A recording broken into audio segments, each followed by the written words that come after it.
It is Wednesday, April 1st. What a fine 1st of April. You know what they say, April showers brings May flowers. And I hope we don't get too many showers because I don't care about flowers. I'd rather it just be really nice and not rainy and then no flowers. That's what I'd prefer. But on to a new month. And this is spring game month. And I keep forgetting to promote it. But if you're coming in town for the spring game, April 17th, the day before, that Friday, live at Yogi's on Henderson Road, not far from campus, you can come hang out with us. A little live pre-spring game preview show at Yogi's on Henderson. Chris will be there. Pat will be there. I'll be there. Justine will be there. And a bunch of Menace Army will be there. So come hang out with us April 17th as we celebrate the spring game and the 2026 Buckeyes. But we have a ton to discuss after practice yesterday. We have a bunch of Ryan Day quotes. But instead of doing that, Chris, I thought today we should do an hour and a half political show.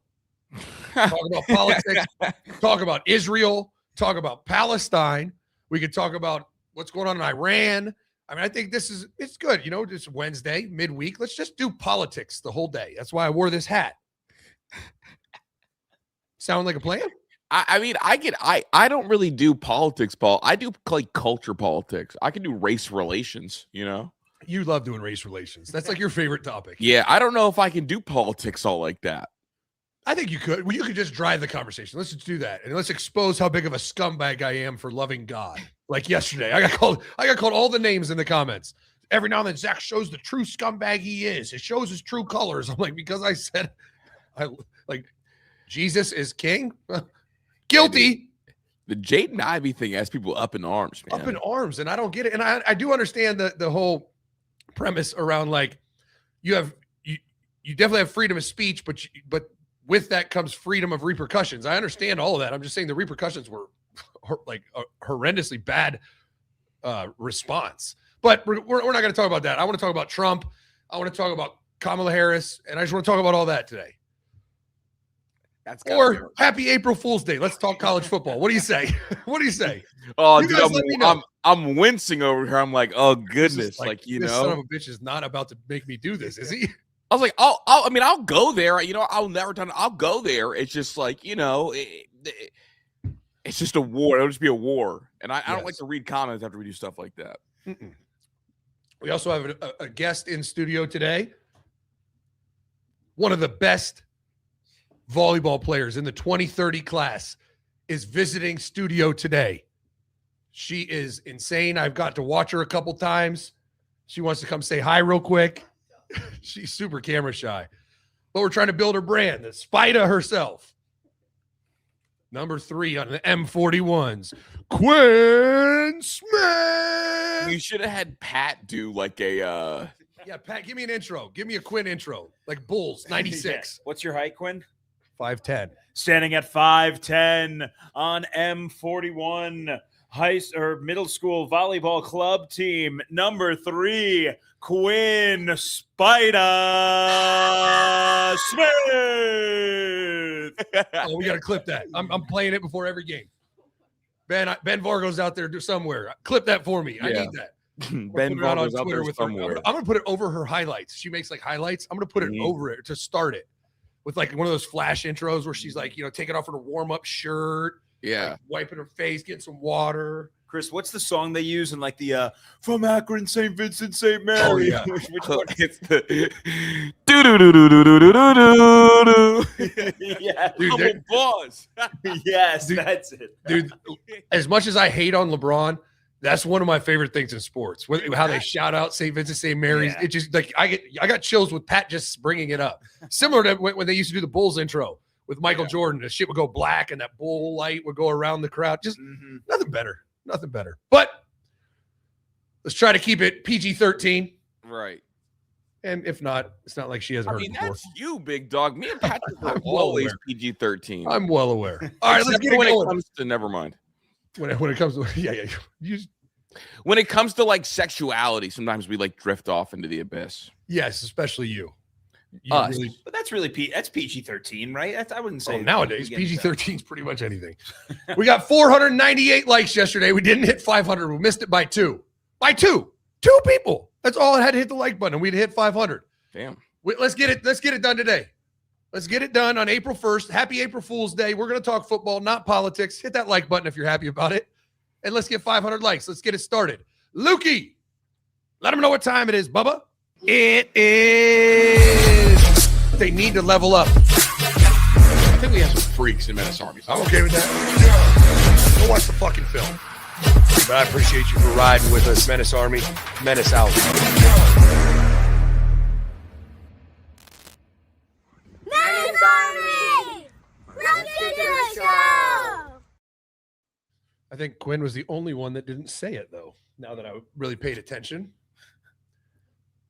Hey, 3 out of 4 ain't bad, right, Pat? Yeah. But let's get to the show. That's kind of a scandal, though, right? Like, if she doesn't say it, that's kind of a big deal. Yeah, and if any of my other kids were here, they would at least come say hi. Yeah, no, it's cool. Don't worry, Quinn. Don't let him bully. An hour and a half of guilt tripping Quinn to come say hi. Yeah, the big guilt trip. Dude, I have a confession to make. I've been thinking about, like, do you guys think Sharon Moore is gonna go get like a regular 9-to-5 job? I mean, or does he need to? I mean, how much money has he made? Well, the thing, like, I guess I don't know. I mean, he made a lot of money, but it's like it wasn't like he was a coach for a really, really long time. Yeah, I mean, he wasn't a head coach for long enough. But I mean, right? I don't. That's a good question. I think about some coaches that have got out of the game. I think about Jeff Scott, right? South Florida's head coach was Clemson's offensive coordinator. When he got fired at USF, he moved back to Clemson, South Carolina, and started doing real estate because he wanted to be more involved in his kids' lives. If I'm Sharon Moore, the damage that I've done to my family, I'm gonna find something to do where I can spend time trying to repair it, or start a podcast. It seems to work out okay if you do that. I mean, honestly, he'd probably be a good podcaster. I don't know if he could like take the jokes he would be getting and like something that like the crybaby shit. I'd be like, dude, yeah, I can't. That's well, also like, and I think like because you started a podcast, but I think what's different between you and him is you never got charged with what the internet charged you with, and then like also additionally like your situation like didn't really have a level of humor to it, and like as messed up as it sounds, like the whole Sharon Moore thing like has a level of like just humor to it. Absolutely. Also, like, would he have to lean into it like a football / Gooner podcast? Because like there's so much of like the Gooner side of him out there. It's like which avenue do you lean into? Like give like a recruiting girl Heisman at the end of the year. I think would like be his play maybe. The one thing he has right now is people are intrigued by the shit show that they just watched unfold, and so he can do a couple things, right? He can go like sink into the shadows for a while, go away, then maybe take an NFL position coaching job and kind of make his way back. And that's kind of the path that most of these guys, I think about Joe Cullen, was a pretty big time coach, got drunk, drove his car naked through a drive-through, like super embarrassing. Look at you laughing. And got fired for it. It was a big deal. And he just kind of went into the shadows for a couple years. Then all of a sudden he's back at this place, at this NFL team. Like, I think you got to go away for a minute, stay silent, and then you can find your way back in, especially through the NFL. The NFL will hire you after something like this. Or he can lean into it and say, you know what? I don't want to coach again. This is what I did. And start something new. No, dude, getting in your car butt naked is crazy. Right? Like, think about like think about the like Patrick. Have you got that? Like Patrick would be the one of the three of us. Have you done that before, Pat, or no? Drive naked? Yeah. No. Okay. Have you ever driven without shoes on? Literally, when I go to Columbus, I put slippers on to walk out of the house, shoes in the car, and I take the slippers off. Yeah, well, I was gonna say, like, I've driven like shoeless before, and even that feels so weird. I can't even imagine being fully butt ass naked. It's wild. But that's a real story. You can look it up. That's absurd, bro. But no, it's gonna have to be in the world. Like, I've been drunk before. Yeah. Never once was I like, oh, I'm going to go to McDonald's because I'm not going to drive because I've been drinking. Or even worse, I'm like, clothes. What a waste of time that would be. Just literally, bro. It was a wild thing. I guess I don't even do like regular tasks like naked. Like at some point he had clothes on and like my bad. Dude, I just want to say I hate writing shows on April Fool's Day, just for the record. Oh yeah, because so many people dude, it's just like a whole bunch of nonsense out there. And so I tried to start the show the day before, but one April Fool's joke did get me. And I thought this was a good job by Dan Gilbert. The Cleveland is getting a WNBA team. They have not announced the name. Today, the April Fool's joke, we are going to be the Ohio Wolverines. I thought this was a well understood, fun joke. The tweet I thought was perfect because it seems like an official announcement. They said Cleveland WNBA. That's their handle because they don't have a name yet. They don't have a name yet. They said, you've been asking, and we finally made it official. Name, colors, brand, everything. Hashtag together starts now. And it's amazing blue Ohio Wolverines with basically the Michigan Wolverine logo with an O instead of an M on it. Yeah. I'm very in on that. I thought that was a great, well understood April Fool's joke. But isn't it? I think my favorite part about April Fool's is like when you see that initially, you're like, okay, that's obviously an April Fool's joke. Mm-hmm. But to go in the comments and see people that are like disgusted, Mad, like, are you serious? How could you do this? This is so stupid. And you're like, oh my God, no, it's not stupid. You are stupid because you actually fell for that. Dude, it's like the April Fool's stuff is like if you don't realize it's April 1st, you only get got once. Like it's like one time in the morning, like that's it. So it's like whatever's in your timeline earliest and first. What are the best April Fool's pranks that you either pulled or had pulled on you? We don't do any of that, but I like the one that you pulled on Justine. Oh, that was a great one. Yeah. So I'll tell you the best one. The best one I ever did was I posted on Facebook, but hid it from Justine where she couldn't see it. I said, hey, let's do an April Fool's joke. Please text Justine and ask her how much for the baby goats that she's selling. And I put her cell phone number, and a bunch of people started texting her. And I'm in my studio, and she's like the first text, she like ignored it. Then she got another one, and then she came in. She was like, "Dude, something weird's happening." I was like, "What?" And I acted super busy. She was like, "All these people are texting about baby goats," and I was like, "Baby, what are you? Just dude, I'm busy. Like, stop, baby goats. What are you talking about?" It kind of got like irritated. Yeah, I was irritated with her, and so she immediately was like, "Oh God, yeah, I'm interrupting him working to talk about baby goats," and then people kept hitting her up, and she got so like annoyed, and it was epic. But the best that's ever been pulled on me, it was probably 2019, 2020. So I'd just been fired 2 years ago. I'd been in, it was after I went to jail. So 2021, let's say, April Fool's Day. Our friend Caleb, who's a Franklin County detective, he calls me. He goes, "Hey, I had to let you know." He was like, I just was randomly looking at through the system here, and you have a warrant out for your arrest right now." That's not funny, bro. I was like, "No, it wasn't funny at all." I was like, "What? Funny, what do you mean?" Boy, I tell Caleb's hell for that, dude. And he like fully dove into it. He was like, "Yeah, dude, I just pulled it up." And I was like, "Oh shit, I gotta let Zach know. You probably need to get in touch with your attorney and get ahead of this before the cops show up and put you in cuffs." And I'm like freaking out. I'm like, what does it say for? I haven't broke any laws.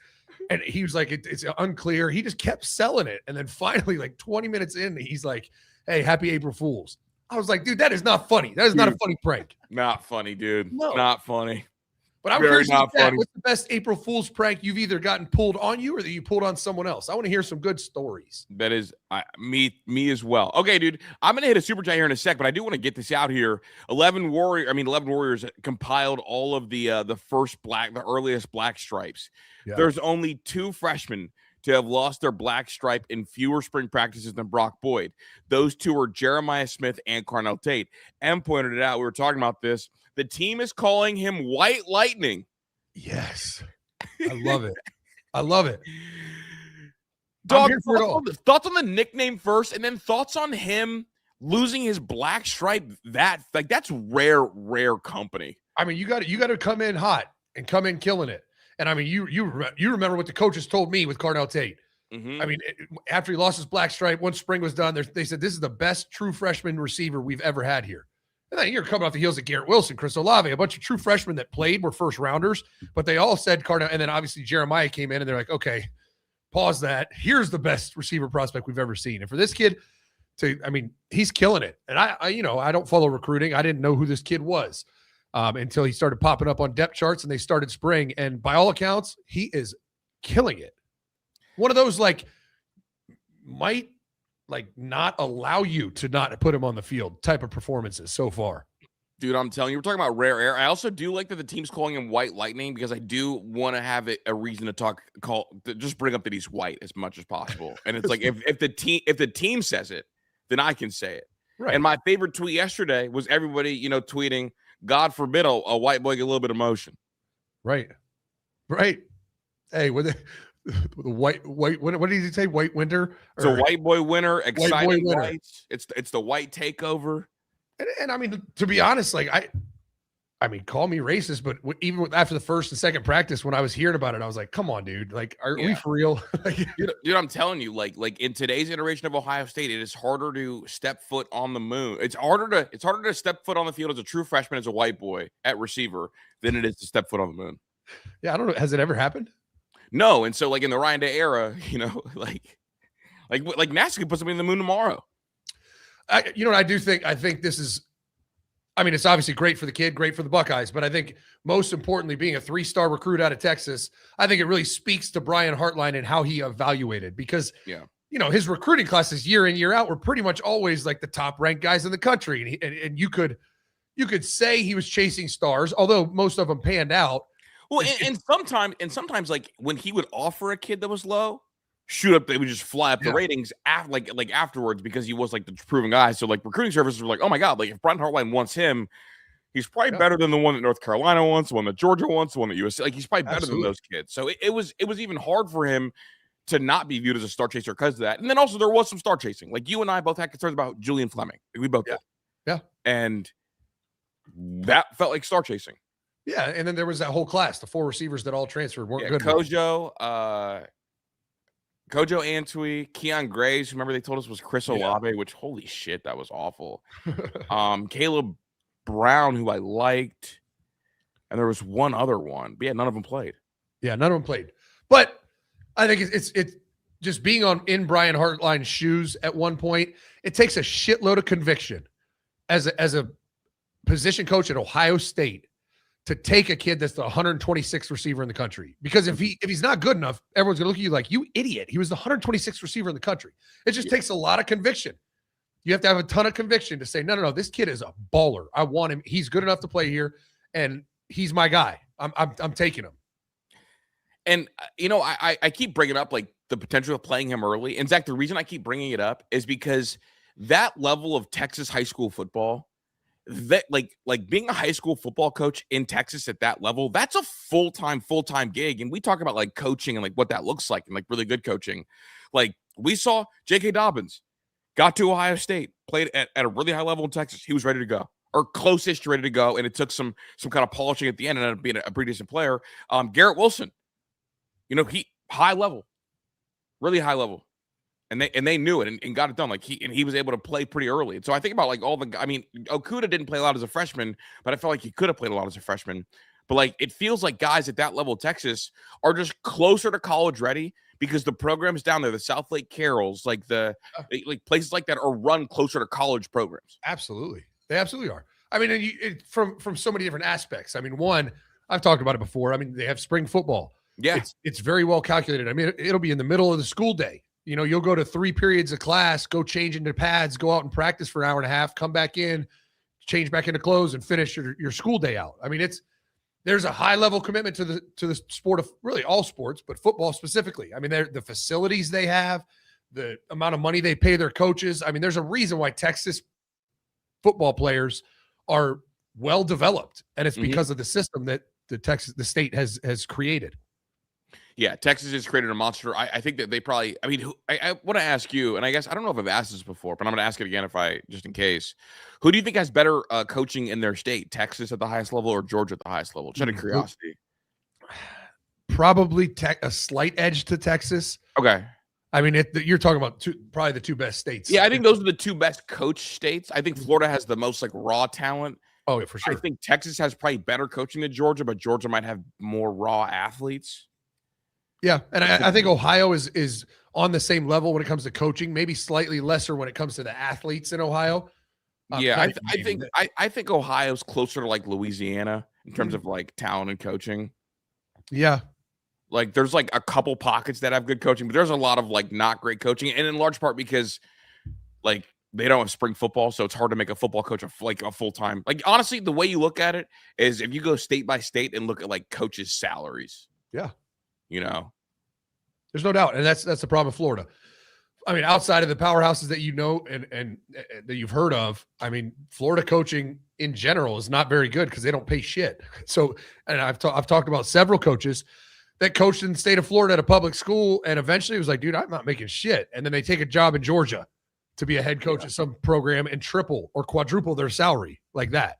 Well, they talk about like Georgia high school coaches and Texas high school coaches both make over 6 figures. A lot of the Florida high school coaches, it's like 28 to 30,000, and it's like, how do you live on that? Like, as a like it's hard.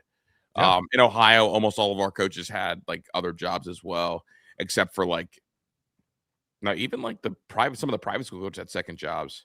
Yeah, I mean, I just asked AI, and I mean, in Georgia and Texas, there's it says majority of head coaches in Texas and Georgia now earn $150,000 to $200,000 annually.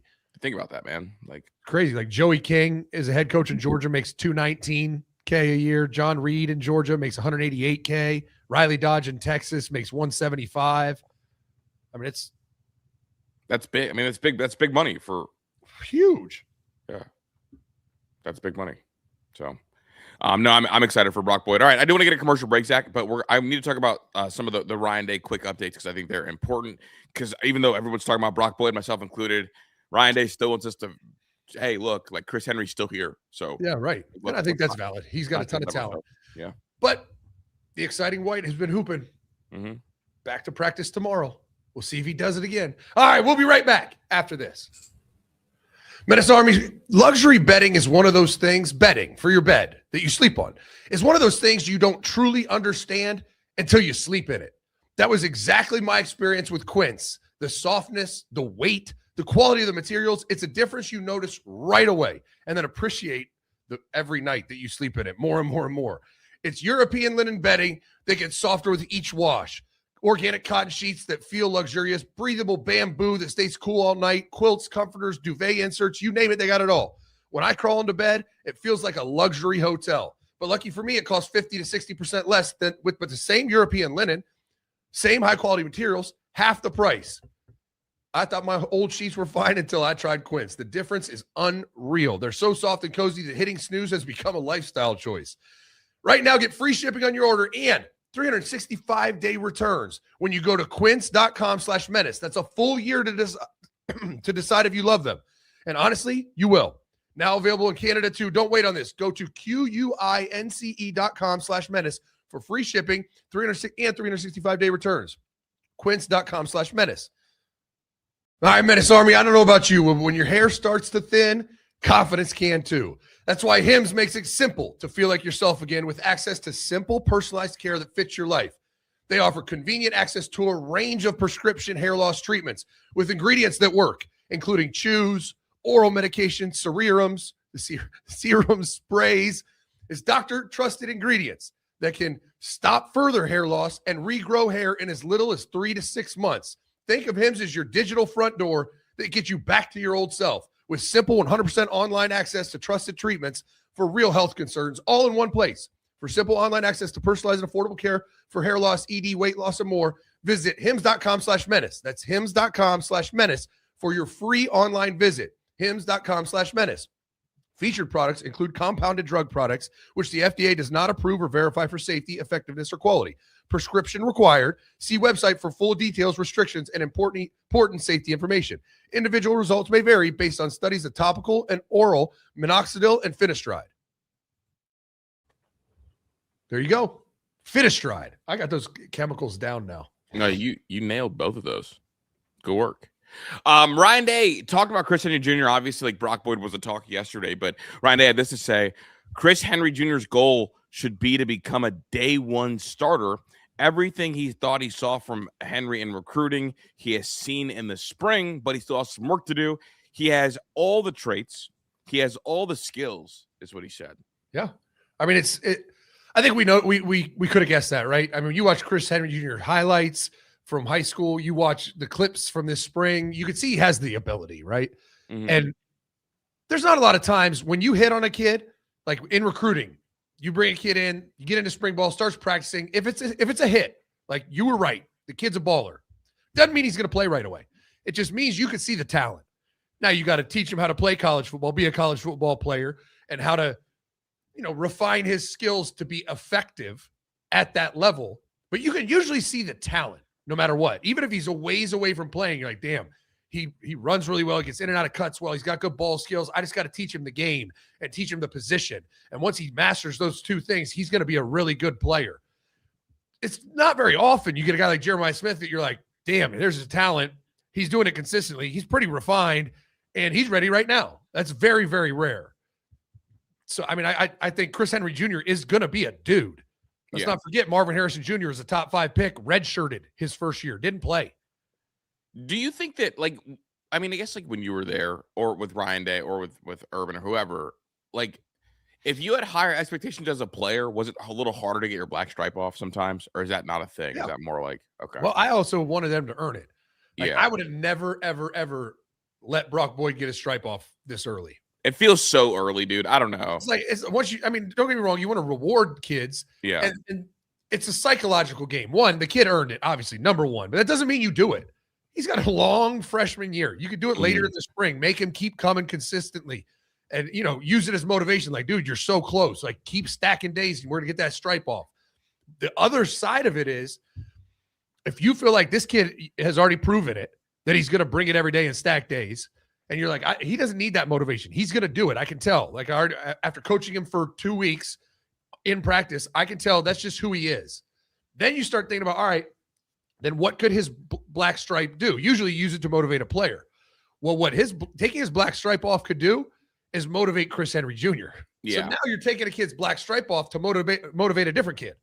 Like, all the hype around Chris Henry Jr. comes in, and this little white boy got his stripe off first.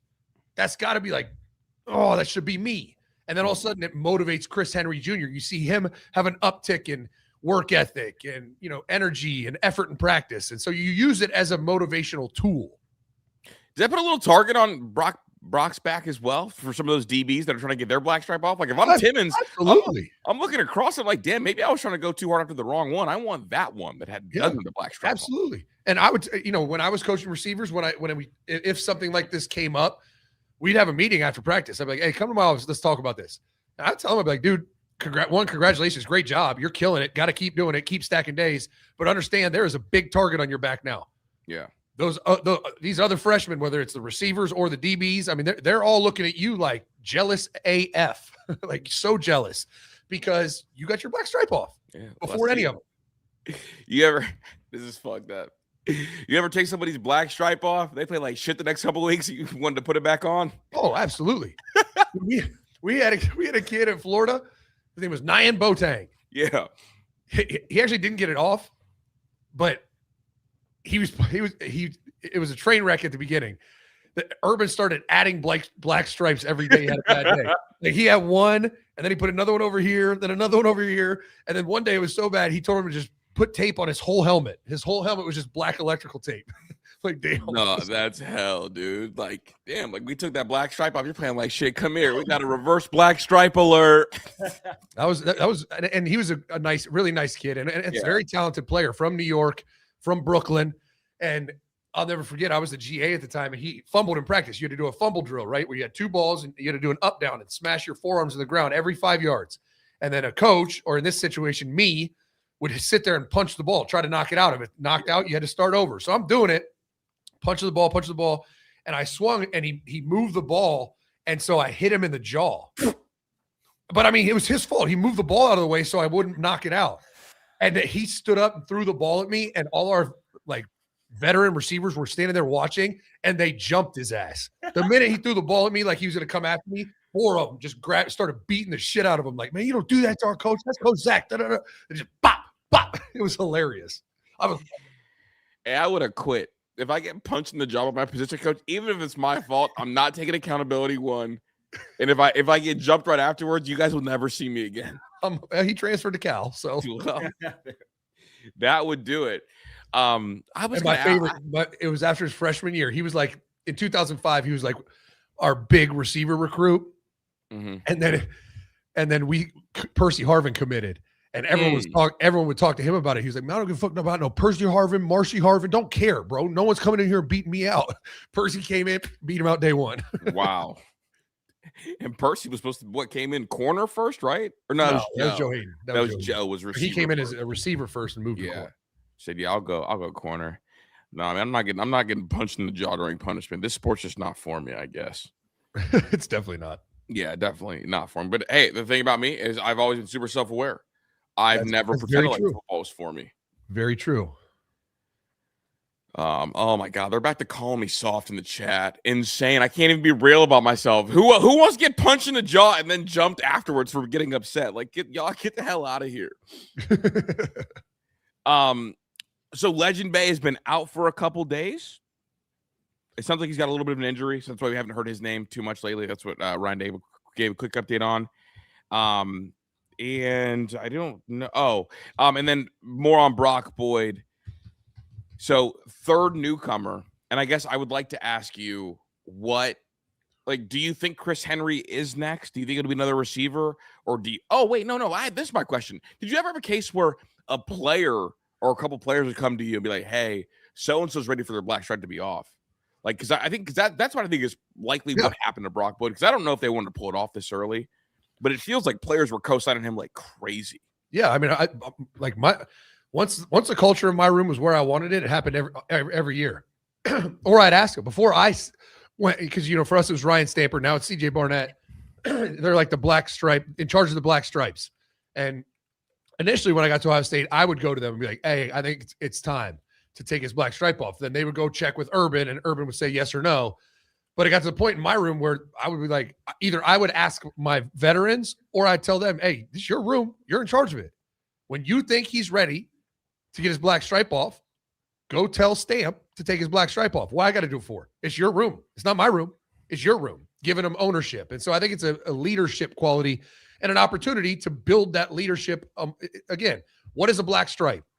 To a normal person that doesn't think deeply, it's, oh, that's when he's playing well and they say, okay, you're officially a Buckeye. Yeah, that's it. That's a part of it. But it's also an opportunity to motivate others, to build leadership in your room. And so that's where, once I got my room to the point where I trusted my veterans, it was like, hey, it's your room. Mm-hmm. You tell me when you think he's like you. What do I got to tell you? You tell me. Come to me when he's ready. And so kind of put it on them and made them feel ownership.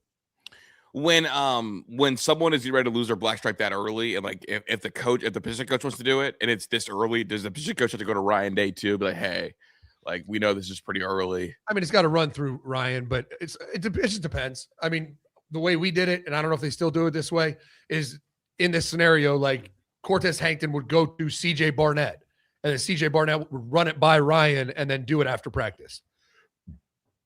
Yeah. Checks.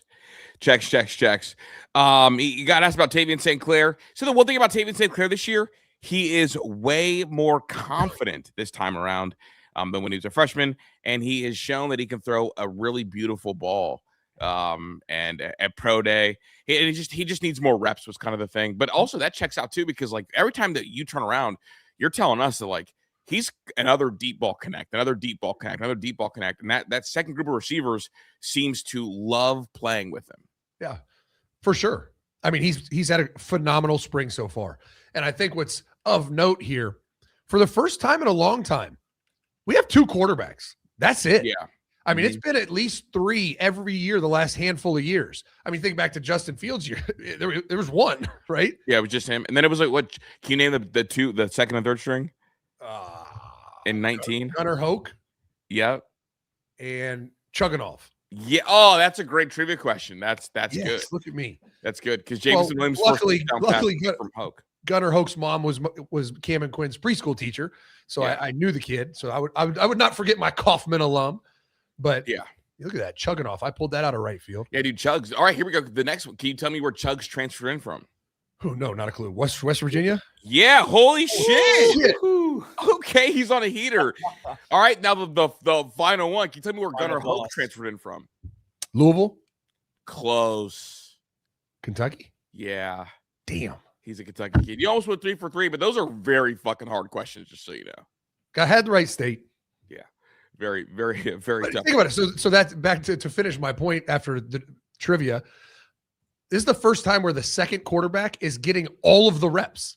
Like we had before, like last year, we had Julian and Lincoln, right? The year before you had Devin Brown. It's like you had a number of quarterbacks taking those twos reps. Now it's all Tavian. And I think that is one, kudos to Ryan Day for not going to get a portal guy, whatever, just investing and believing in Tavian. Because if Julian Saint breaks a shoestring, like Tavian's got to be a dude. And a lot of coaches without conviction would have probably brought in a quarterback that could compete for that second job. But then you take reps away from Tavian. So they fully invested in Tavian St. Clair and kind of told us, reading between the lines, that one, they think he's going to be ready if needed this year. And two, he is absolutely the future. And I guess, could that be why? I mean, last year they I guess, I don't know. Last year, did you feel like they had a backup quarterback or no? I don't know what your worldview on Lincoln was. I mean, yeah, I think he was the backup. No, I mean, like how good of a, like, do you think he was a backup that could run the offense, or do you think he was a backup that you had to change the offense when he came in as more? Yeah, you probably had to pivot a bunch of what you were doing. You had from a pure drop back guy to a more dual threat athletic guy. But more importantly than any of that, no matter how you were going to do it, those reps were getting split between Tavian and Lincoln. And so if Lincoln is your future, you're giving him less of an investment. And I think they didn't believe that Lincoln was the future, hence why they let him leave in the portal. And now they're pouring into Tavian. It's just very different than last spring, right? Last spring, we didn't know who the backup would be. We didn't know if they thought Lincoln could be the guy at Ohio State moving forward. This year, it's very clear. They think Tavian is the future, and they're all in. Well, they had no choice, too. Right now. But they did, right? They could have went in the portal and tried to grab somebody. I mean, they did. I mean, they went to the portal to grab somebody. But not a guy to compete, I guess. Not a guy to compete. Even they grab depth pieces, like emergency, worst case scenario pieces. Yeah. Ryan Day said he feels like this Ohio State team has more depth across the board this season than in any other year in the past. They've got 51 new players. Day said the Buckeyes are still learning where the depth can be best applied this fall. 51 new players. That's kind of really crazy. 51. Yeah. I mean, that's insane. I mean, that's 2/3 of your scholarship players and half your team is brand new. Whenever what a wild era of college football this is. Whenever I read that number, Doc, I think about, and maybe, I don't know if you've felt this, but I remember my first day in high school, how wild it was. Because I knew some familiar faces, obviously, from like middle school and everything. But it just felt like I was at like a brand new place, and it was like every classroom was just anxiety ridden. I wouldn't do well with, like, imagine being like a junior or senior, and then for your last year, 51 new players. Like, that's got to feel absurd. Oh, I've never seen anything like it. I don't even know what that looks like. Also, 51 new players, and you only had one offensive lineman. It'll never not be confusing to me. The biggest letdown last year was the offensive line's performance. We get 51 new players, and I know there's some of them are freshman linemen that we brought in, but you didn't bring in one transfer lineman. Not one. Yeah. It's just insane to me. But it's like we're bringing it. Everyone's like, well, we're good there. We're good there. We're good there. It's like, okay, are we? Because like we say that we weren't good there. We say that Justin Fry was the issue, but like, why didn't you go add a tackle body? And the other side of it, it's like, I mean, we added people at every other position. We added people at positions of surplus, right? Like if someone held a gun to your head, Zach, and before we went to the portal, back of your head, said, will Ohio State take more safeties or offensive linemen right after the Miami game? What are you saying? What I'm saying, offensive line, and I wouldn't even miss a beat. Like, I wouldn't even think about it. Right. But we added more safeties and more corners than we did offensive linemen. I mean, every position, receiver took 2. I mean, I think it was smart for depth because we had players leave, Quincy Porter and Mylan Graham, but you didn't need to take a receiver. You could have banked on Chris Henry Jr. to come in and be a dude. Tight end, we took 2. Even the running back, we had 2 true freshman running backs. Yeah, that took off in their freshman campaigns. They still went out and got Jacoby Jackson. got another running back. I mean, every position, D-line, we brought in a DN, 2 D tackles, linebacker, brought in 1, corner, brought in 2, safety, brought in 2. Every position on the team, we brought in transfers except for quarterback. Oh, no, we did. We brought in a quarterback too. You brought in a quarterback. The Justin Martin kid as a depth piece. The only position on the entire team was offensive line. Didn't bring in 1 transfer, and they were the worst position group on the team last year. It doesn't make any sense. 0 sense. Yeah, no, it's definitely wild every time I see the number 51, I'm like, damn, like, and we didn't really feel the need to address the tackle body concern if there is that concern. But like, and if it's not a concern, they better be good, right? Like you told us that you think, like, by not taking guys to improve this offensive line, you told us that you think they can be in the conversation for best in America, and people are going to be mad at me, but that's the standard I'm going to hold them to. this better, like higher blue chip ratio than I believe. No, I know for a fact higher blue chip ratio than Indiana and Michigan's offensive line. It better be better than those two offensive lines. Otherwise, what's the problem? Bingo. There's only one thing you can point the problem to: coaching and development.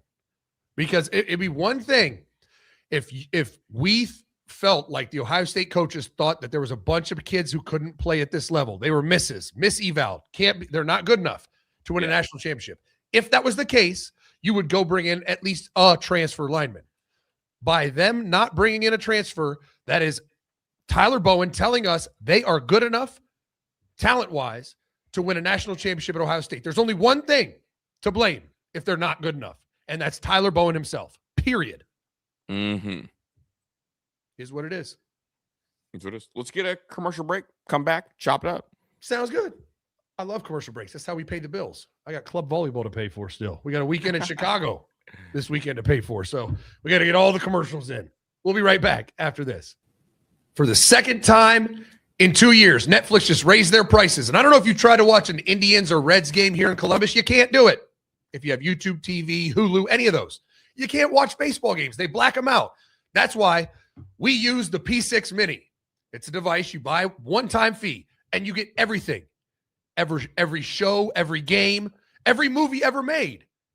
And it's all for one price. Never pay Netflix again. Cancel your YouTube TV. You plug it in the back of your TV, you get it connected to Wi-Fi, and boom, you've got everything. We watched the Indians game last night against the Dodgers. Wasn't a fun game, but it wasn't blacked out. I could watch it. And right now for Easter, we have a huge promo. We doubled the discount with promo code BUNNY, BUNNY, like Easter Bunny, hop, hop. Promo code BUNNY gets you $50 off of the already lowest price on the internet.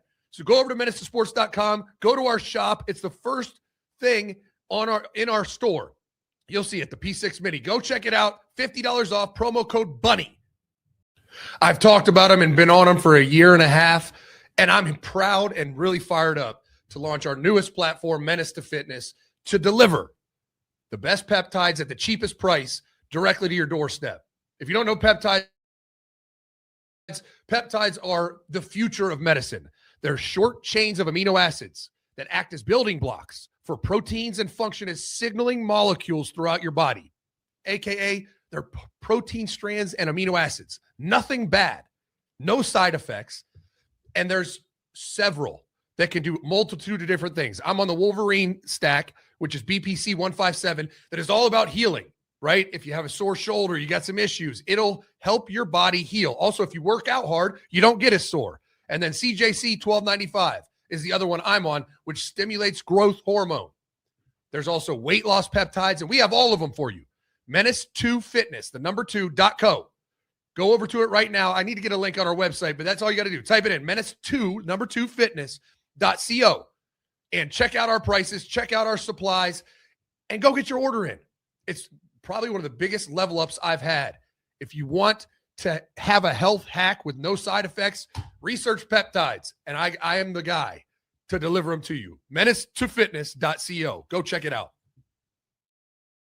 They're in stock finally, so we're here to promote it. I appreciate everybody who pre-ordered. Those are getting shipped out today or by end of the week, so you'll get them really beginning of next week. And our order came in, so now we're fully stocked, fully loaded. Go to the website, Menace2Fitness.co. Boom. This is a trivia question for you guys, right? Both of you guys, as the two white guys on the platform. Can you guys tell me the last white player to win a Blitnikoff? No. I sure can't. Has there ever been one? There has. No, there has. Is it since 2000? Yeah. We were both alive for it, Pat. Okay. Huh. Oh, and Zach, obviously. Zach was obviously alive. I have no idea. Wes Welker? No. Fuck. One of the Shipleys at Texas? No. That was my guess before I looked it up, but no. It wasn't the Stoops kid had a good year at Oklahoma, but I don't think that was good enough. Give us a hint. A hint? Yeah. I don't really have a good hint. Like, did he play in the league? Yeah, he did real briefly. Yeah, he played in the league. All right. Can you tell us who he played for? Or would that give it away? He played for the Saints, the Bears, and the Seahawks. And then the Omaha Nighthawks. I have no idea. Saints, Bears, and Seahawks. No idea. Give us all right. The college is going to give it away, I presume. Honestly, if I give you the college, it's going to make you give up. I already gave up, so Just say the college. Oregon State. no idea. What? Did Quiz Rogers have a white brother? I have no clue. It was 2005. I'm going to mispronounce his name. Mike Hass.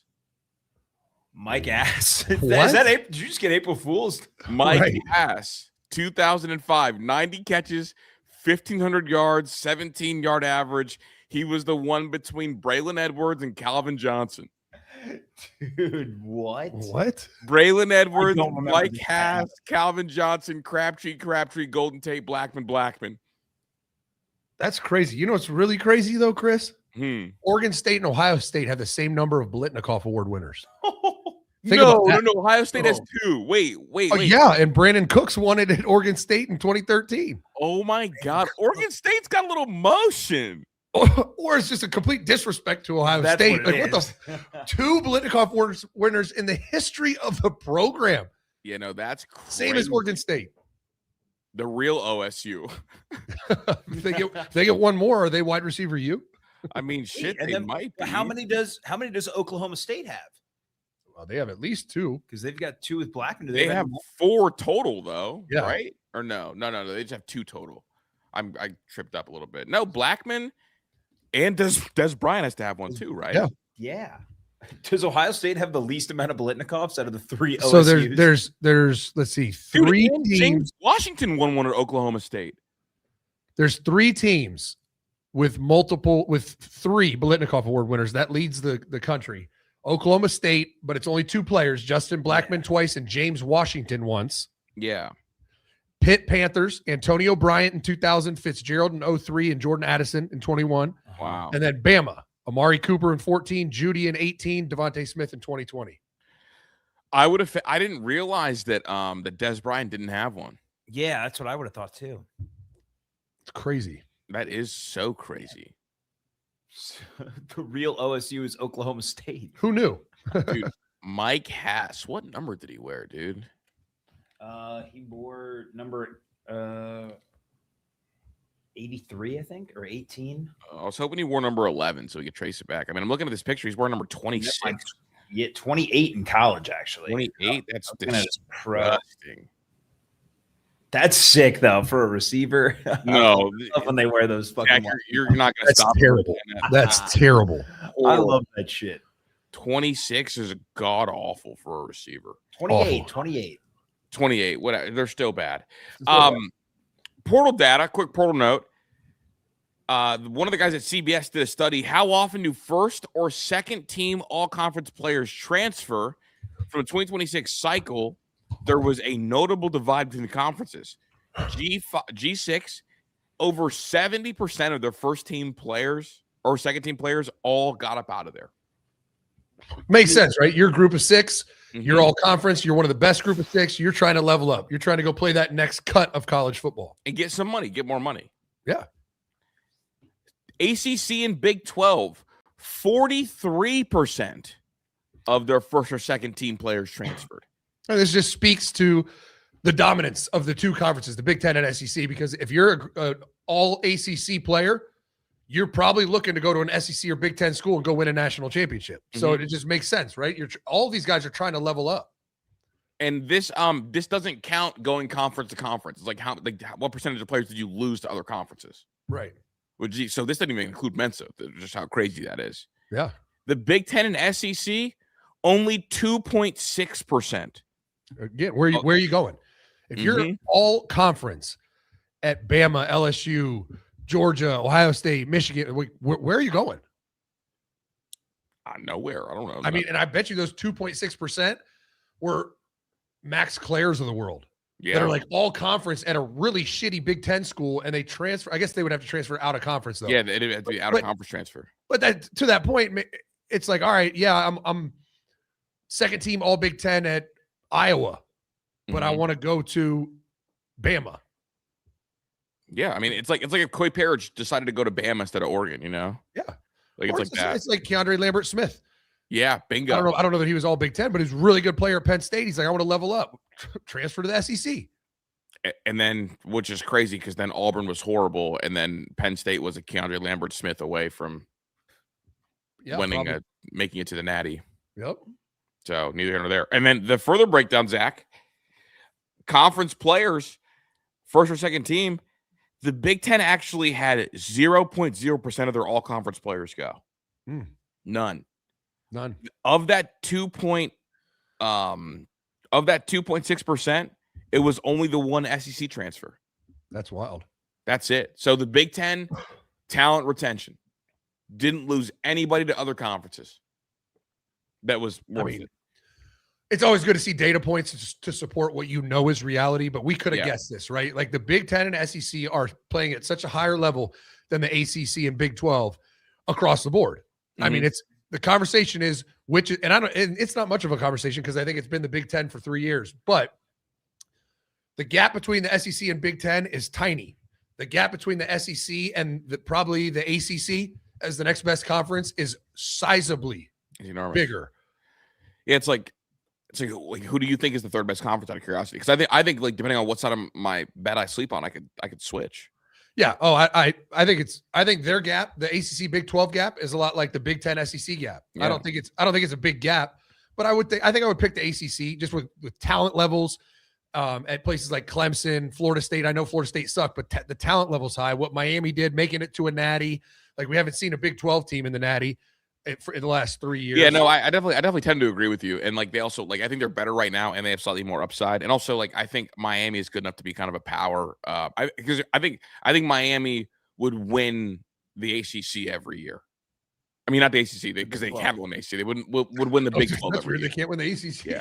I think they win the Big 12 every year. And I think it boils down to I do think the best coaches are in the Big 10. Second best coaches are in the SEC. You can argue that with your mama, but I think those two across the board coaching level is higher than the ACC and Big 12. But also, just look at conference expansion. Like, who did the ACC go grab? Stanford. And you're like, what the? Like, they're just SMU. Like, they didn't add national players. The Big 12, who did they grab? I mean, I think Cincinnati. Like, they didn't grab national players. The Big 10, Washington, USC, Oregon, like bangers. The SEC, Oklahoma, Texas, like nationally relevant programs. I mean, it's just the conference realignment only furthered the gap that the Big 10 and SEC have over the ACC and Big 12. And then I'll go back to your coaching point. Big 12 coaches are very Big 12 coaches. Like, they come up in high school, they come up in tricky dicky offenses. Like they come up a different way. Like, I do have my concerns about kind of the SEC coaching pool, but the SEC coaching pool is a lot of like long time experienced coaches that are like kind of in the conference. The Big 12 coaches are all these like tricksters. It's like a whole bunch of jokers running. It's a whole bunch of Andy Kotelnicki children. I was just going to bring it up.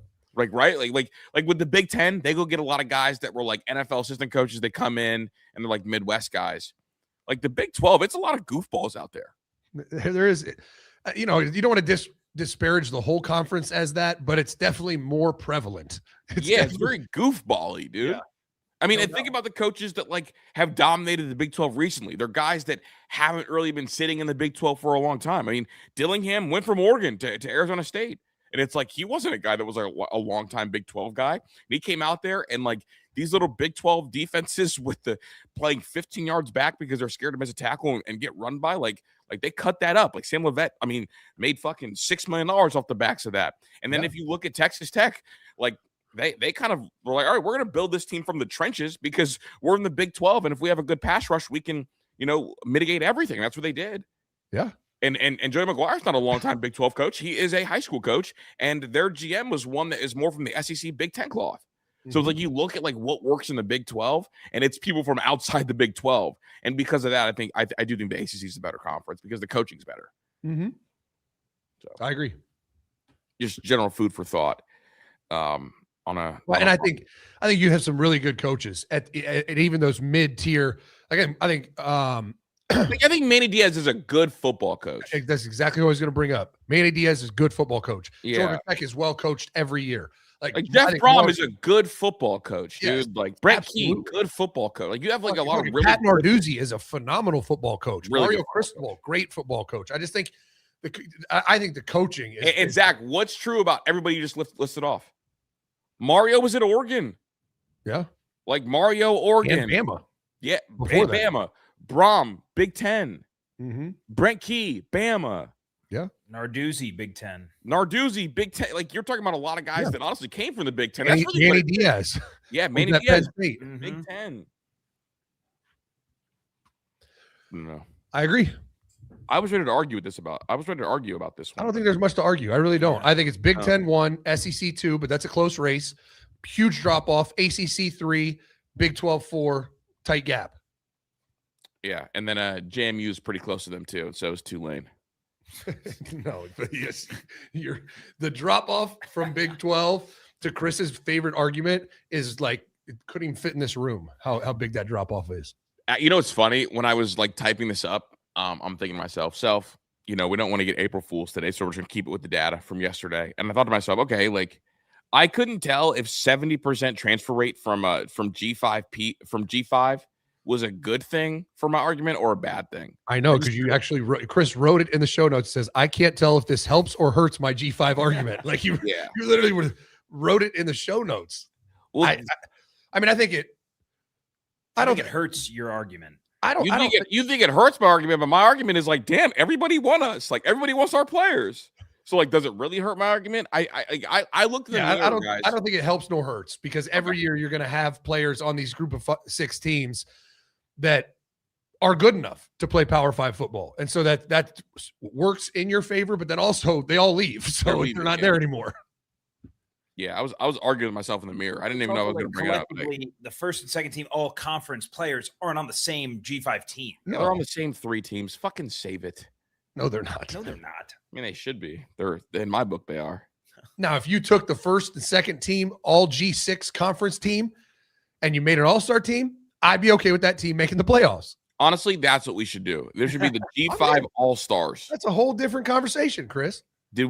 We're at peace now. The G5 All-Stars versus. So we can agree that that's the only way they should be. Not the only way, but it's acceptable. See, he won't do it. He won't be honest with himself. No, we're both giving a little bit of grace there. You try to take the whole rope and hang me with it. Just saying.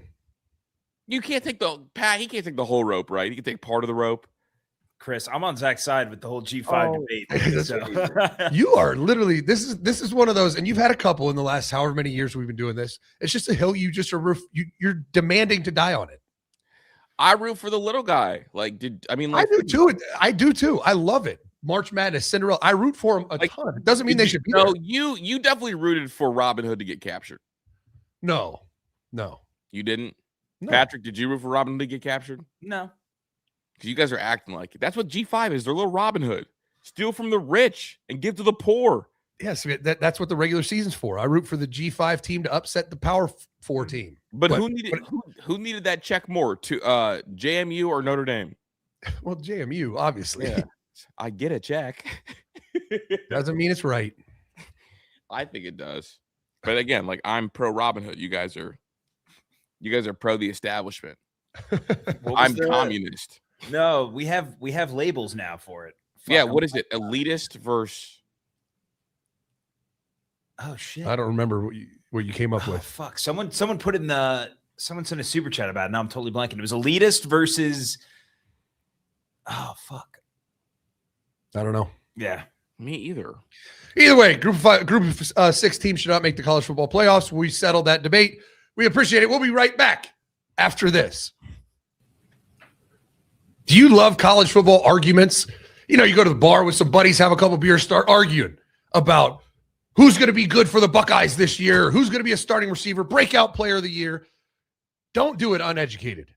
Get a little education to you. The only way to do that is all 22 film, the coaches film, what they watch, not TV copy, where you can see everything.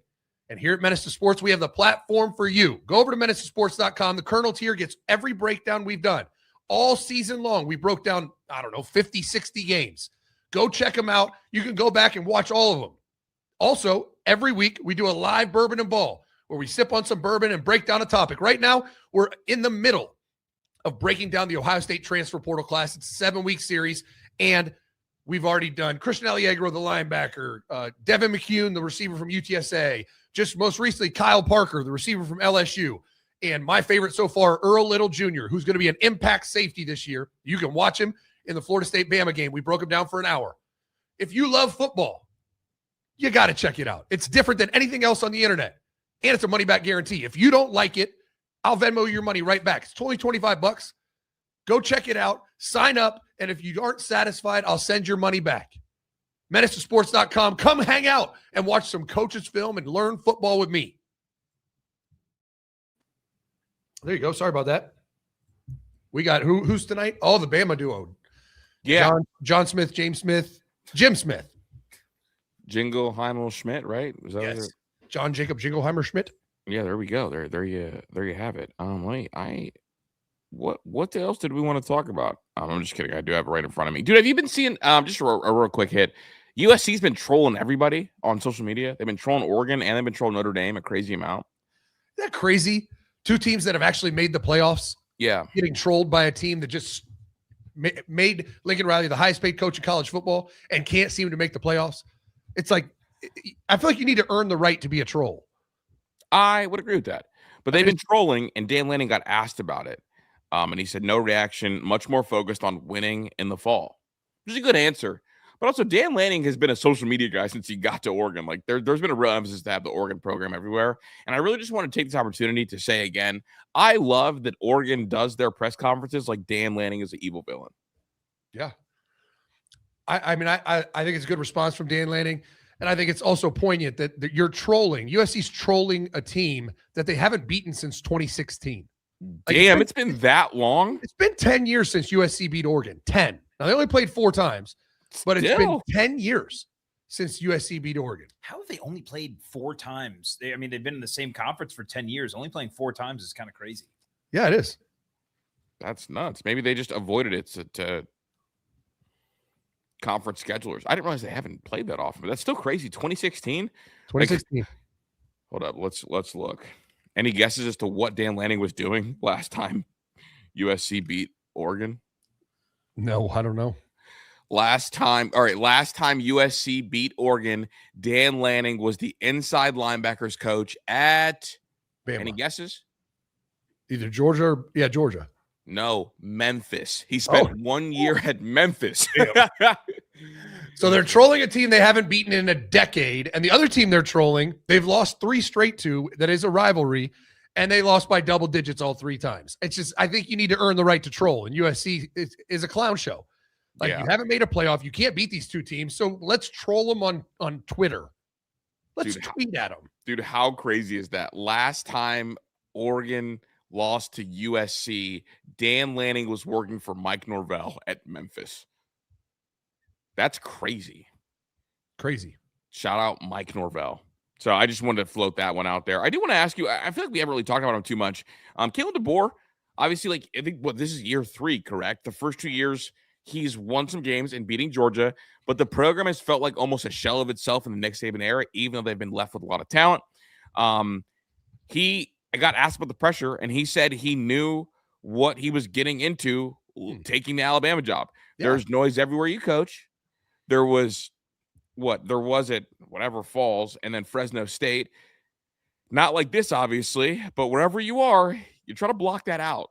Yeah, there's no doubt. And he just needs to worry about what he can, in a vacuum, his program. Mm-hmm. And if you look at his program, Nick Saban left. There was some fallout there, kids transferring, recruits decommitting. He held it together pretty well. They had a solid season his first season. The next season, they elevated, right? They made the playoffs. It didn't go well, but the program's got the right trajectory. If anyone thought that he was just going to continue the Saban dynasty, you were drunk. You were high. Like, that wasn't going to happen. Yeah, you definitely weren't thinking clearly. I think he's done a really good job so far. He's got to keep up the great work. I do too. It's just funny that everything's worked except for the offensive line. Like, the offensive line is where they've been really bad. And I think I don't know. I mean, obviously, he's trying to make the change. They got a new offensive line coach. But if they fix the offensive line, you got to like where they're headed. Yeah. Dude, people are talking about that Alabama is, because they have not named a starting quarterback yet, that the quarterback competition is going down to the wire. The second week of spring isn't the wire, is it? Yeah, going down to the wire is crazy halfway through spring ball. Yeah. I mean, I know that removing that spring transfer window has made it more likely that these battles end in spring, but the previous 3 years, they all went until fall camp because you didn't want kids to transfer. So this is not that abnormal. And I think it'd be pretty early to name a starting quarterback. Dude, the fact that it's being talked about, oh yeah, this thing's like, I know it's been a while. We're going down to the wire. Like, it's clear they really haven't had a true quarterback competition in some time. This is not down to the wire. This is the second week of spring. I know. And then Trinidad Chambliss talked about going from Lane Kiffin to Pete Golding. So the personalities are a little different than our old coach and Coach Golding. I'd say he's more of a team guy. We value his leadership. Whatever he says, he shows you faster than I can tell you. He leads by his actions, and we really appreciate that. Basically, I mean, a subtle shot at his former coach, right? That Lane Kiffin was a big talker and really about the offense, right? Not a big team guy, not a coach that felt like he was building a team. He just said a lot of salesman shit and really only cared about the offense. The other part of it is like, damn, like the defense wasn't good under Pete Golding. But my last thing was, I would be surprised if Trinidad Chambliss said a lot of nice things about Lane Kiffin, because Lane Kiffin made it super clear that he didn't want him to be successful. He obviously wanted to win, but who did they want as their quarterback all last year? Austin Simmons. Yeah. Even when Trinidad ripped off back-to-back 300-yard games and was playing out of his mind against really good teams, he got on the mic before we started the press conference. Just so you guys know, Austin Simmons is our starting quarterback. Like, he's still our starting quarterback. You're like, what? He wasn't very good when he played. Then he got hurt, and you got this backup come in and just lighting the world on fire. Why? Yeah. Why is he your starter? Like, literally, if he wins the job out of camp, he's in New York as a Heisman finalist. Because I think he was better a year ago than Diego Pavia. Yep. I don't know, man. That I wouldn't say a lot of nice things, but neither here nor there. And then in the Michigan world, something fascinating that we have to mention. They brought in the LSU quarterback, Colin Hurley, who was highly recruited coming in, ended up transferring to Michigan. And as of yesterday, they have parted ways with each other. It was just a kind of a confusing debacle, if you want to call it that. I mean, the kid transferred in. You knew Bryce Underwood was there, the number one player in the country who started as a true freshman, all the talent in the world. I guess he went in and said, hey, I could beat that kid out. He's talented, but he's not a polished quarterback, maybe. But like, yeah, when I see kids do that, a lot of times I think it's like Gunnar Hoke, where you're at Kentucky, you're the backup, and you're like, I want to transfer to Ohio State to win a national championship. I know I'm not going to be the guy, but I want to win. I want to win a ring. This one didn't make sense to me. Why'd you go to Michigan? Did you think you're going to beat out Bryce Underwood? And also, like, you know, you're very familiar with how teams feel about Underwood, because like you ended up at LSU and Underwood ended up at Michigan when Underwood was committed to LSU for a while. So like, obviously, you know, something's there. Yeah. The other part of it is, dog, there's no portal. Just real quick, there's no portal. Yeah, where's he going? I don't know. I don't know where he's going. This could be our first quiet transfer. Yeah, this will be the first blind, but it's loud, obviously. Like it's, I mean, they put it out there, and right now NCAA leadership is meeting to figure out what to do with it. But yeah, no longer with Michigan. Crazy. It'll be interesting to see how this plays out. And I mean, it's worth note and worth following, because if this kid just stops going to school at Michigan after the spring and enrolls somewhere else and joins the football team, it will be the first example of how to circumvent the fact that there's no spring portal window. So it's important for all schools to watch what happens with this kid. Where does he end up? Is he eligible to play? Like, can he circumvent the NCAA by doing this? Colin Hurley's going to set a precedence for a lot of players moving forward. And like, the other thing I want to know is like, why are they mutually parting ways? Like, did Colin Hurley get told that another team doesn't like their quarterback very much, and we think you can play here? So hey, I'm gonna part ways, guys. Like, I thought I could be the starter here, but you know, so and so good. Or was it not even about Underwood? Was it that like maybe Tommy Carr beat him out? Because remember, Tommy Carr's there now, and people are talking about his accuracy is off the charts, a lot like his brother. which I'm glad they landed one of the Carr boys. And people are suspecting that that's why, too, that Tommy Carr could have beat him. And then Tommy Carr is a Brad Mandler guy. I didn't know that. Yeah. So just adding it to the quarterbacks that Chris will not be able to talk about reasonably. Because I'm going to be all over it. But shout out Mason Heinstl for making me right a lot last year. Yeah. You needed it after the Drew Aller. Yeah. Hey, and Mason, not only was Mason right, he's perfect, right? Because like Drew Aller isn't quite a Chris Drew quarterback. He's like doesn't have the athleticism you want from like the Chris Drew quarterback. And he didn't throw it enough. But Mason? Oh yeah, that's motion. That's what I like. When that ball goes up, you don't know where it's landing. We don't know. No, so he's just like the quarterback that like I know that every time I watch you play, I'm on the edge of my seat. With Drew Aller, when I watch you play, I'm watching like 75 handoffs in a row and then one play action deep shot, and I don't know where it's going to land, but it's not an adventure. True, that's fair. Was that an Andy Kotelnicki problem though, or a Drew Aller problem? I think Drew Aller's like not a very like Christian quarterback in general. Like he's got a really big arm, but like he's not super like mobile.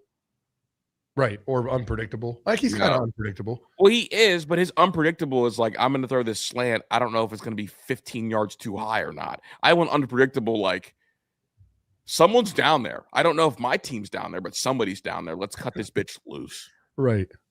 Have you sprinkled on Mason Heinstl Heisman yet, Chris? Dude, nobody has it. Oh, it's up there now. Is it? Yeah, I'll sprinkle, dude. I've been smacking shit on MLB. I'll put $100 on it right now. You know what you want to guess what $100 would net you? What would it net me? $22,000 if Mason wins the Heisman. I mean, you gotta do that, right, Chris? You ain't gotta tell me twice.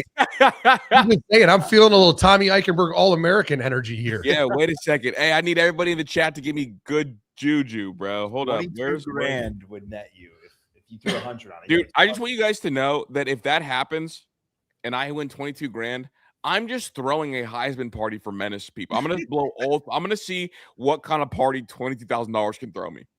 And you need to get Mason there. Oh yeah. I mean, I'll try, but if Mason doesn't want to go, I'll have the motion myself. Fuck what you heard. I'll invite him for sure, but I don't want to pay like 10 of my 22,000 to get Mason there. No, it's got to be a Brad favor. Yeah, Brad favor. But no, I'm trying to throw a party that maybe he shouldn't be allowed to go to. Even better. That sounds more fun. Yeah. More fun. You feel me? Like, yes. Like if Mason, and you guys know me, I don't do drugs. If Mason wins the Heisman and I win 22 bands, I'm gonna try some. I'm just kidding. Your daughter's there. I'm so sorry. I'm not trying drugs if Mason wins the Heisman. I'm being a horrible influence right now. Give me the commercial. She knows that you're completely full of shit on this show. Wait, but I don't actually do drugs. Right. No. Okay. No. I will own up to the other stuff. With the G word, I do some of that every now and again, but the drugs thing it's not really my thing. G word. What the fuck's he talking about? The G word. Well, I didn't want to say gooning with your daughter in the room. Oh. I was like, what drug starts with G? I was trying to think of a drug. I was trying to figure out. You can tell I'm not a drug guy. I don't know what drug that is. No, I was like, because you guys like talk about like how I don't talk about women on the show, you know? No, I'm not doing that. You don't date women. You don't do drugs. We got it. Yeah, sure. That's you. No. I just want to say that Don, I'm not doing meth. I think we might notice that. Yeah. Let me place this bet. Get the commercial, and then Pat's going to pop up on screen. And let's do some Rumble Rants and Super Chats. We're going to have a little Super Chat challenge starting next week. So be ready. I don't know what it is yet. We're working on it. It's going to be fun, though. We'll be right back after this. It is that time to get ready for summer. That's all I know. Not only summer, not only physical appearance, how you feel, but also your health. It's crazy dealing with Awaken 180 weight loss and just talking to him constantly. You know, my coach Jen and I talk. We talk once a week because they advertise on the show, and I'm in maintenance. And she was just telling me that lately the craziest thing that's happened is they've had tons of clients who are coming off their blood pressure medication, cholesterol medication, and even reversing type 2 diabetes because they just get healthy. Awaken 180 weight loss is phenomenal. It's amazing. They send you 4 out of your 5 meals. And then for dinner, they give you a list of approved foods and give you ideas. They have a whole cookbook with recipes of approved meals that you can make, and you'll lose 5 pounds a week. I lost 5 pounds a week every week the entire time. It took me 6 weeks. I lost 30 pounds. Bang, actually 32. Just like that. My brother then did it. He lost 35 pounds in 6 weeks. And then you go on maintenance, and you can start to indulge a little bit, but intelligently, still working with your coach, because it's maintenance coaching for life, free for life. They'll check in with you, see how it's going, see if they need to pivot. It's amazing. They send you a scale. They have an app. You weigh in once a week. That data goes to your coach. So it's forced accountability and it's consistency. And it just works. Now, I'm not asking you to sign up for it. I'm asking you to just do a consultation and let them fully explain the program. Go over to awaken180weightloss.com right now and sign up for a consultation. Let them tell you about it. There's a chance if your insurance will cover. Some insurances cover the program. And you can also pay for it with an HSA, a health savings account. So go sign up for a consultation. They'll give you all the details. And I promise you, you won't regret it. You sure won't. Yeah, I just looked up and you were blocking Chris's face. I was like, where the hell did Chris go? Dude, I keep looking at the chat and people keep saying nice hat. And I think like I keep getting like a little happy. And then I think to myself, oh, like there's like 2 hats that are polar. Like your hat's more polar, like gonna get more attention than my hat today. Yeah. Also, who's saying nice hat to a Yankee hat? That's my thing. Yeah. Like, look how cool. Yeah. And Quinny got me this. So of course it's better. But people that know ball know what's on the hat. Like, look at her, dude. She's so dope, dude. Little Joan Jett haircut with a spider. I don't know what that is. Time for some Rumble rants. Clydesdale, thanks for the 2. Would you guys buy his book if Sharon writes one? LOL. I'd wait for the screenshots on Twitter. Not only would I buy it, I would record myself reading it page by page. I would do like a goodnight series. Sharon Moore, The Goon Hall of Fame, Chapter 1. Why I Did It. And I would read it. And I would create like a whole library of just me reading the hat. Why I Did It. Yeah, I reading think we know the answer to that. But I want to hear it in his words. Yeah, that's fair. The Jam, thanks for the 1. What happened to Bourbon and Ball last night? I had to move it mainly because my daughter asked me to, who's here, because yesterday it was gorgeous out and it's supposed to rain today, and she has volleyball, so she wanted to go out to dinner, and I was like, all right, I can move it to Wednesday. So it is tonight because Princess Quinn wanted to have a nice meal. Brock, thanks for the 10. Chris, we have to go double or nothing on that Glenville-Massillon game this year. We took them to overtime last year, and we've got a lot of returning production, so I'm feeling pretty confident about it. I will go double or nothing till the wheels fall off, dog. It's Glenville. I'm sorry. But I do like Manny a lot, but it's Glenville. It's DeVille. DeVille. Do you know what I saw yesterday? It kind of tripped me out. What? I saw an interview with Kevin Stefanski from 2023. And he had a Glenville football hoodie on. I was like, damn, he really did try hard to be indoctrinated in the culture. Like, that was so on purpose. Oh, absolutely. Absolutely. Ben, thanks for the 5. Pat, did you know the Guardians traded Jose Ramirez to the Yankees, and in exchange, they get Anthony Volpe? Go Ben Hartman. Yeah. We also get fucking Clint Frazier, too. Give him back. Bring him back. Ben Vargo, thanks for the 5. Great Quintro, Pat. Zach, you're right. I'm everywhere. Also need that money for all these clips I sent. Right. I'll send you Pat's salary for a month. Scarlett, thanks for the 2. Team is calling Brock Boyd White Lightning. Love it. I love it, man. It's such a culture moment. Yeah, dude. This one really, this is Jackie Robinson. Like, this is Satchel Paige. But like, could you have called Carnell Tate Black Lightning? Or you're not allowed to do that? Honestly, I defer that one to the chat. I don't know. The council's got to talk about that one. I don't think so, because I think racism only works one way. I mean, I know Kobe was the Black Mamba, but that's the actual name of the snake. Name of the snake. Can lightning be black sometimes? And is lightning ever not white, or is it blue? What was I say? Is lightning? I mean, what color is lightning? I don't know. I mean, it's mostly white, but it can have some blue. But it's never black. So black lightning is actually more rare. Yeah, I don't know if it's even a thing.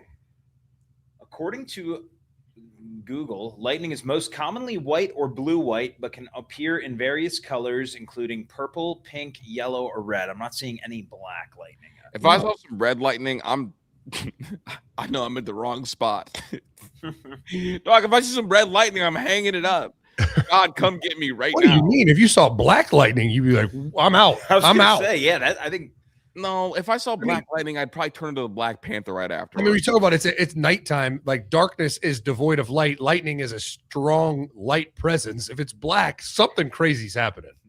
If black lightning is there, I just know that like Wakanda, we're about to turn up. Like it's a sign. I don't know. Like that's a good, like Malcolm X was just reborn again. God, Malcolm Z. Shout out Gen Z. So that's what I would think. But if I saw some red lightning, I'm calling God. Come get me right now. Isn't that like what was Brian Scalabrine? Or he was the he was the Red Mamba. He was the Red Mamba. Yeah. Yeah. You just need a ginger receiver. Should we call Brock Boyd? Well, he's already got a nickname. But the next white receiver, we got to be first with the White Mamba. Yeah. Yeah. Yeah. I like it.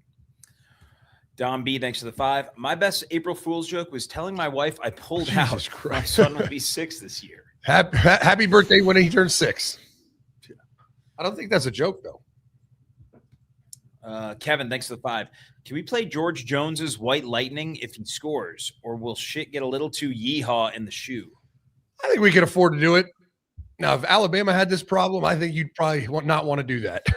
How can we add like tension building to football? Like, do we think that like certain players should have like touchdown music when they score? Like have it play for like 10 seconds when they get in the end zone? Or are we not fucking with that? I would fucking love that. That'd be awesome.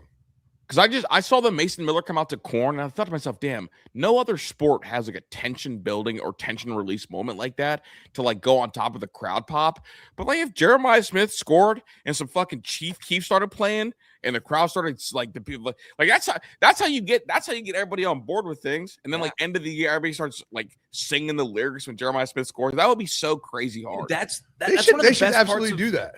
That's one of like my favorite aspects of hockey is like the goal song that the whole stadium sings when a team scores. Like imagine doing that in the shoe. Yeah. It'd be fucking electric. Yeah, that'd be sweet. I think I just solved Ohio State. Like that's a great atmosphere. Like at 1,000%. Absolutely agree. That would be sick. Like walk-up music, but it's touchdown music. Yeah. Like Chad, bitches love salsa. That would be can you imagine like a sack song for Chase Young? Oh my God. That would be so tough. Yeah. I'm all like, for this. like some battle rap shit. Like yeah. Oh, like when Carnell Tate did his sellies last year, take me through that. Take me through that. I'll go crazy. Yeah. That would be so tough. Everyone email Ohio State's creativity department right now. Mm-hmm. Tell them we want it. Yeah. Get DG like, there's like a break. I know DG would be all for this. So you see Jeremiah Smith's about to score, you can start playing the intro. He's like 10 yards out. That would be so crazy, on a breakaway. That would be so tough. I'm so in. That'd be sweet. Brian, thanks for the 10. I know this has nothing to do with sports, but what's the deal with these women on The View saying a man needs to make $400,000 to raise a kid in today's economy? I got to get my money up so I can have a kid. I mean, I don't watch The View. I hate The View, but it depends on how you want to raise them. That's for sure. Trying to raise Bruce Wayne? Fuck $400K. Oh, my fault. I mean to cut. My fault. But dad, like what? I'll tell you this: I don't make anywhere close to $400K, but where we live, they make over $400K. Freaking every time these kids get a weekend off school, they're in freaking Destin, Florida, or it's like, golly, boy, y'all just print money over here. Crazy, Bruce Wayne for real. Bowser, thanks for the 10. Coach Chris, my dad says be on the lookout for a unit patch and a flag him and his team captured from a certain group that starts with an I and ends in an S in Iraq. Oh, let's go. We will hang that on the wall behind Pat. They stole an ISIS flag? Dog, what? Oh, my God, dude. That'd be so sick. Should we really hang that up on screen, though? Yeah. Your shot will look like you got taken hostage. Bro, you could do this. You could do this song, Pat. This is not funny, but that is.